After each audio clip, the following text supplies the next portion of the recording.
ನಮಸ್ಕಾರ ಸ್ನೇಹಿತರೆ, ಬೆಂಕಿ ಬಿರುಗಾಳಿ ಚಾನಲ್ಗೆ ತಮ್ಮೆಲ್ಲರಿಗೂ ಸ್ವಾಗತ. ನಾನಿವತ್ತು ಮಾಡ್ತಿರ್ತಕ್ಕಂಥ ಸಂಚಿಕೆ ಭಾರತೀಯ ಜನತಾ ಪಕ್ಷದ ಒಂದು ವಿಚಾರವಾಗಿ ನಾನು ಈ ಸಂದರ್ಭದಲ್ಲಿ ಮಾತಾಡಲಿಕ್ಕೆ ಬಯಸಿದ್ದೇನೆ. ಅದು ಕೂಡ ಭಾರತೀಯ ಜನತಾ ಪಕ್ಷದ ಕರ್ನಾಟಕ ಘಟಕಕ್ಕೆ ಏನಾಗಿದೆ ಮತ್ತು ಏನಾಗಬೇಕು, ಎಂಥವರು ಆ ಪಕ್ಷದಲ್ಲಿ ಇರಬೇಕು ಮತ್ತು ಎಂಥವರು ಆ ಪಕ್ಷದಲ್ಲಿ ಇರಬಾರದು ಅನ್ನುವಂಥದ್ದನ್ನು ಕೂಡ ಈ ಸಂಚಿಕೆಯ ಮೂಲಕ ನಾನು ಭಾರತೀಯ ಜನತಾ ಪಕ್ಷದ ಒಂದು ಉಳಿವಿನ ಪ್ರಶ್ನೆ ಆಗಿರ್ತಕ್ಕಂಥ ಈ ಸಂದರ್ಭದಲ್ಲಿ ಆ ಪಕ್ಷದ ಹಿರಿಯರೆನಿಸಿಕೊಂಡವರು, ಚಿಂತಕರೆನಿಸಿಕೊಂಡವರು, ಸಮಾಜದಲ್ಲಿ ತಮ್ಮನ್ನು ತಾವು ಜನರ ಒಂದು ಒಳಿತಿಗೋಸ್ಕರ, ಸಾಮಾಜಿಕ ಒಂದು ಸಮತೋಲನವನ್ನು ತರಲಿಕ್ಕೋಸ್ಕರ ಬಯಸ್ತಾ ಇರತಕ್ಕಂಥ ಜೀವಗಳಿಗೆ ಈ ಸಂಚಿಕೆ ಮುಡುಪಾಗಿಡ್ತಿದ್ದೀನಿ ಅನ್ನುವಂಥ ಭಾವನೆ ನನ್ನದು. ಹಾಗಿರುವಾಗ ಏನಾಗಿದೆ, ಏನಾಗಬೇಕಾಗಿತ್ತು ಅದನ್ನು ಕೂಡ ಭಾರತೀಯ ಜನತಾ ಪಕ್ಷದ ಕೇಂದ್ರ ಮಟ್ಟದ ನಾಯಕರು ಅರಿತುಕೊಳ್ಳುವಂಥ ಕಾಲ ಈಗ ಪಕ್ವವಾಗಿದೆ ಅನ್ನುವಂಥ ಭಾವನೆ ಕರ್ನಾಟಕದ ರಾಜಕೀಯ ವಲಯಗಳಲ್ಲಿ ಕೇಳಿಸ್ತಾ ಇರೋದು ಕೂಡ ಸ್ಪಷ್ಟ ಸತ್ಯ. ಹಾಗಿರುವಾಗ ಭಾರತೀಯ ಜನತಾ ಪಕ್ಷ ನಿಜಕ್ಕೂ ಕೂಡ ಯಾವತ್ತೂ ಕೂಡ ಈ ನಮ್ಮ ಕರ್ನಾಟಕದಲ್ಲಿ ಸ್ವಂತ ಬಲದಿಂದ ಸಂಪೂರ್ಣವಾದಂಥ ಬಲವನ್ನು ಪಡೆದು ಆಯ್ಕೆಯಾಗಿ ಅಧಿಕಾರವನ್ನು ಹಿಡಿದಿದ್ದೇನೆ ಇತಿಹಾಸದಲ್ಲಿ ಇರದೇ ಇರತಕ್ಕಂಥ ಈ ಸಂದರ್ಭದಲ್ಲಿ ಕಾಲ ಅದರ ಪರವಾಗಿದ್ದರೂ ಕೂಡ ಈಗ ಆ ಪಕ್ಷಕ್ಕೆ ಒಂದು ಥರ ಗರ ಬಡಿದಂತೆಯೇ ಆಗಿದೆ ಅನ್ನುವಂಥ ಭಾವನೆಗಳು ನಾಯಕರಲ್ಲಿ, ಕಾರ್ಯಕರ್ತರಲ್ಲಿ ಹಾಗೂ ಭಾರತೀಯ ಜನತಾ ಪಕ್ಷವನ್ನು ಮೆಚ್ಚಿಕೊಳ್ಳುವಂಥ ಪ್ರತಿಯೊಂದು ಜೀವಗಳಿಗೂ ಕೂಡ ಅನ್ನಿಸ್ತಾನೇ ಇದೆ. ಜೊತೆಗೆ ಸಂಕಟವೂ ಕೂಡ ಆಗ್ತಾ ಇರೋದು ಕೂಡ ಸ್ಪಷ್ಟ. ಹಾಗಿದ್ದಾಗ ಆ ಪಕ್ಷದ ನಾಯಕರು ಕರ್ನಾಟಕವನ್ನು ಮರೆತಿದ್ದಾರೆ. ಕರ್ನಾಟಕದ ಒಂದು ನಾಯಕತ್ವದಲ್ಲಿ ಗಟ್ಟಿತನದ ನಾಯಕತ್ವ ಇರುವಂಥ ಪ್ರಬುದ್ಧ ರಾಜಕಾರಣಿಯನ್ನು ಗುರುತಿಸುವಲ್ಲಿ ವಿಫಲರಾಗ್ತಾ ಇದ್ದಾರೆ ಏನೋ ಅನ್ನುವಂಥ ಭಾವನೆಗಳು ಕೂಡ ತಳಮಟ್ಟದ ಕಾರ್ಯಕರ್ತರಲ್ಲಿ ಹಾಗೂ ನಾಯಕರಲ್ಲಿ ಒಡಮೂಡ್ತಾ ಇರೋದು ಕೂಡ ಸ್ಪಷ್ಟ. ಹಾಗಿರುವಾಗ ಭಾರತೀಯ ಜನತಾ ಪಕ್ಷ ರಾಜ್ಯದಾದ್ಯಂತ ಹಾಗೂ ದೇಶದಾದ್ಯಂತ ತನ್ನ ಪ್ರಬಲವಾದ ಶಕ್ತಿ ಸಾಮರ್ಥ್ಯವನ್ನು ಪ್ರದರ್ಶನ ಮಾಡ್ಕೊಳ್ತಾನೆ ಬರ್ತಾ ಇರತಕ್ಕಂಥ ಈ ಸಂದರ್ಭದಲ್ಲಿ ಕರ್ನಾಟಕವನ್ನು ಯಾಕೆ ಅದು ಇಷ್ಟೊಂದು ಪ್ರಮಾಣದಲ್ಲಿ ಕಡೆಗಣಿಸ್ತಾ ಇದೆ ಅನ್ನುವಂಥ ಭಾವನೆಗಳು ಕೂಡ ಉಂಟಾಗಲಿಕ್ಕೆ ಸಾಧ್ಯ. ಹಾಗಿದ್ರೆ ಏನಾಗಬೇಕು? ಕರ್ನಾಟಕದ ರಾಜಕೀಯ ಮಟ್ಟಕ್ಕೆ ಮಾತ್ರ ನಾನು ಈ ಸಂದರ್ಭದಲ್ಲಿ ಮಾತಾಡಲಿಕ್ಕೆ ಬಯಸ್ತೀನಿ.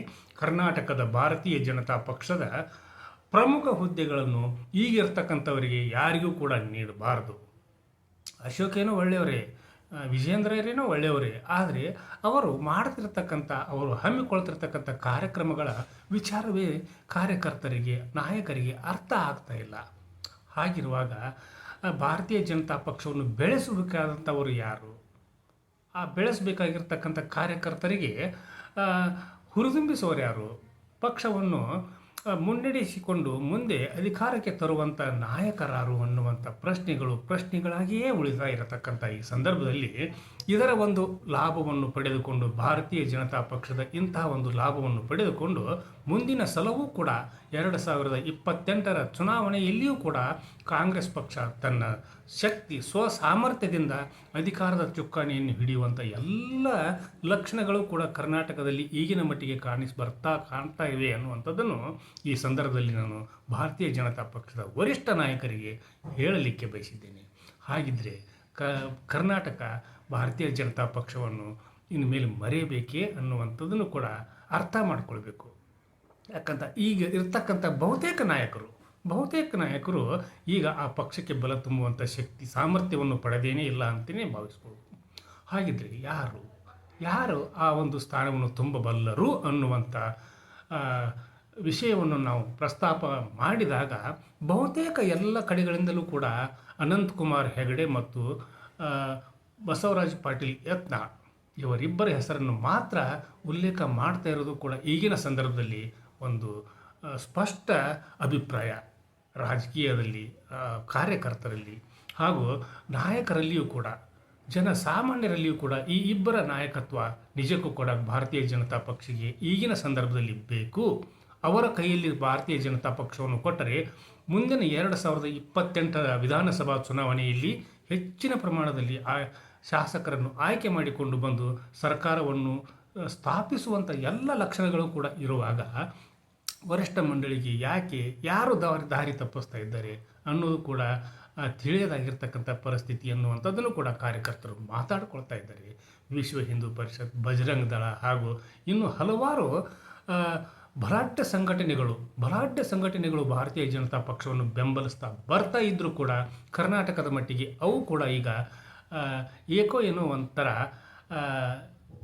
ಉತ್ಸಾಹವನ್ನು ಉತ್ಸಾಹವನ್ನು ಕಳೆದುಕೊಂಡಿರುವಂತೆ ಕಾಣಿಸ್ತಾ ಇರೋದು ಭಾಸವಾಗ್ತಾ ಇದೆ. ಹಾಗಿರುವಾಗ ನರೇಂದ್ರ ಮೋದಿಜಿಯವರು ಹಾಗೂ ಅಮಿತ್ ಶಾರವರು ಹಾಗೂ ಭಾರತೀಯ ಜನತಾ ಪಕ್ಷದ ಬಹುತೇಕ ನಿಸ್ವಾರ್ಥಪರ ರಾಜಕಾರಣಿಗಳಿಗೆ ಆ ಪಕ್ಷದಲ್ಲಿ ಏನೂ ಕೊರತೆ ಇಲ್ಲ. ಹಾಗಿದ್ದಾಗ ಕರ್ನಾಟಕವನ್ನು ಯಾಕೆ ಅವರು ಕಣ್ತೆರೆದು ನೋಡ್ತಾ ಇಲ್ಲ, ಈ ಪಕ್ಷವನ್ನು ಬೆಳೆಸಲಿಕ್ಕೆ ಇಲ್ಲೇಕೆ ಮನಸ್ಸು ಮಾಡ್ತಾ ಇಲ್ಲ ಅನ್ನುವಂಥ ಆಲೋಚನೆಗಳು ಕೂಡ ಇಲ್ಲಿಯ ಕರ್ನಾಟಕದ ಬಹುತೇಕ ಪಕ್ಷದ ಕಾರ್ಯಕರ್ತರಲ್ಲಿ ಮೂಡಿರೋದಂತೂ ಕೂಡ ಸತ್ಯ. ಹಾಗಿರುವಾಗ ಯತ್ನಾಳ ಅಂದ್ರೇ ಒಂದು ಹಿಂದೂ ಹುಲಿ ಅಂತೇಳಿ ಕರೆಸಿಕೊಂಡಿದ್ದಾರೆ. ಹಾಗೂ ಅನಂತಕುಮಾರ್ ಹೆಗಡೆ ಮತ್ತು ಯತ್ನಾಳರವರನ್ನು ಕರ್ನಾಟಕ ಅಷ್ಟೇ ಅಲ್ಲ, ಭಾರತದ ರಾಜಕಾರಣದಲ್ಲಿ ಮುಂದೊಂದು ದಿನ ಸುವರ್ಣಾಕ್ಷರಗಳಲ್ಲಿ ಬರೆದಿಡುವಂಥ ಒಂದು ಕಾಲ ಬಂದರೂ ಕೂಡ ಬರಬಹುದೇನೋ ಅನ್ನುವಂಥ ಭಾವನೆಗಳು ಕೂಡ ಉಂಟಾಗ್ತಾ ಇರುವಂಥ ಈ ಸಂದರ್ಭದಲ್ಲಿ ಅಂಥವರನ್ನು ಸೈಡ್ ಲೈನ್ ಮಾಡೋದು ಎಷ್ಟರ ಮಟ್ಟಿಗೆ ಸರಿ, ಅದನ್ನು ಆಲೋಚನೆ ಮಾಡಬೇಕು ವರಿಷ್ಠ ಮಂಡಳಿಯವರು. ಯಾಕಂದ್ರೆ ನೀವು ಇಂಥವರೇ ನಮ್ಮ ಪಕ್ಷದ ರಾಜ್ಯ ಘಟಕದ ನಾಯಕರು ಅನ್ನುವಂಥದ್ದನ್ನು ನೀವು ಬಿಂಬಿಸಿದರೆ ಕಾರ್ಯಕರ್ತರಿಗೂ ಒಂದು ಸಮಾಧಾನ ಆಗ್ತೈತಿ. ಅಂಥವ್ರನ್ನು ನಮ್ಮ ನಾಯಕರನ್ನಾಗಿ ಮಾಡಿದ್ರಲ್ಲ, ಆವಾಗ ನಮ್ಮ ಶಕ್ತಿ ಸಾಮರ್ಥ್ಯಗಳು ತನ್ನಿಂದ ತಾನೇ ಮನಗಳಲ್ಲಿ ತುಂಬಿ ರೋಮಾಂಚನಗೊಳ್ಳುವಂಥ ಸಂಘಟನೆಯನ್ನು ಮಾಡಲಿಕ್ಕೆ ಸಾಧ್ಯ ಅನ್ನುವಂಥ ಭಾವನೆಗಳಲ್ಲಿ ಕಾರ್ಯಕರ್ತರಿದ್ದಾರೆ, ನಾಯಕರೆನಿಸಿಕೊಂಡವರಿದ್ದಾರೆ. ಹಾಗೂ ಬಹುತೇಕ ಭಾರತೀಯ ಜನತಾ ಪಕ್ಷದ ಪ್ರೇಮಿಗಳು ಕೂಡ ಇದ್ದಾರೆ. ಅದನ್ನು ಅರ್ಥ ಮಾಡ್ಕೊಳ್ಬೇಕು, ಬೇಗನೆ ಅರ್ಥ ಮಾಡ್ಕೊಳ್ಬೇಕು. ಕಾಲ ಮಿಂಚಿದ ಮೇಲೆ ಏನು ಮಾಡಲಿಕ್ಕೂ ಕೂಡ ಅಸಾಧ್ಯವಾಗಿರ್ತಕ್ಕಂಥ ಪರಿಸ್ಥಿತಿಯನ್ನು ನಿಮ್ಮಷ್ಟಕ್ಕೆ ನೀವೇ ತಂದುಕೊಳ್ಳೋದು ಬೇಡ. ಯಾಕಂದರೆ ಇನ್ನೂ 2 ವರ್ಷಗಳ ಕಾಲ ಅವಧಿ ಇದೆ.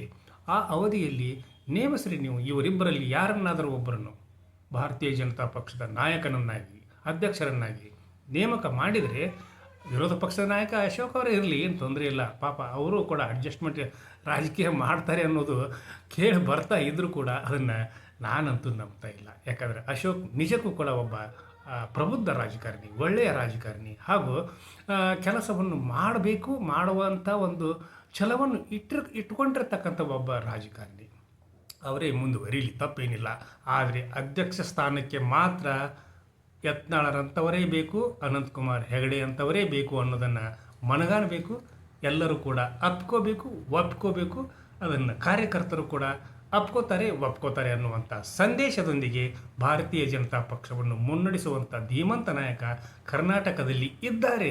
ಅವರನ್ನು ಗುರುತಿಸಿ ಅಂಥವರಿಗೆ ನೀವು ನಾಯಕತ್ವದ ಜವಾಬ್ದಾರಿಯನ್ನು ಕೊಟ್ಟರೆ 28ರ ಚುನಾವಣೆಯಲ್ಲಿ ಏನಾದರೂ ಒಂದು ಮ್ಯಾಜಿಕ್ ನಂಬರನ್ನು ತರಬಹುದು ಅನ್ನುವಂಥ ಸಂದೇಶದೊಂದಿಗೆ ಇವತ್ತಿನ ಸಂಚಿಕೆಯನ್ನು ಮುಗಿಸುವುದಕ್ಕಿಂತ ಪೂರ್ವದಲ್ಲಿ ಬೆಂಕಿ ಬಿರುಗಾಳಿ ಇದು ನಿಮ್ಮೆಲ್ಲರ ಚಾನಲ್ಲು, ನಾಡಿನ ಸಮಸ್ತ ಚಾನಲ್ಲು. ಈ ಚಾನಲ್ಗೆ ಸಬ್ಸ್ಕ್ರೈಬ್ ಆಗದೇ ಇರತಕ್ಕಂಥವರು ಪ್ರತಿಯೊಬ್ಬರು ಕೂಡ ಸಬ್ಸ್ಕ್ರೈಬ್ ಮಾಡ್ಕೊಳ್ರಿ, ಶೇರ್ ಮಾಡಿರಿ, ಲೈಕ್ ಮಾಡಿರಿ, ಕಮೆಂಟನ್ನು ಕೂಡ ನನ್ನ ಜೊತೆಗೆ ಹಂಚ್ಕೊಳ್ರಿ ಅಂತ ಹೇಳ್ತಾ ನಾಳಿನ ಸಂಚಿಕೆಯೊಂದಿಗೆ ಸಿಗೋಣ. ಅಲ್ಲಿವರೆಗೂ ನನ್ನ ನಮಸ್ಕಾರ.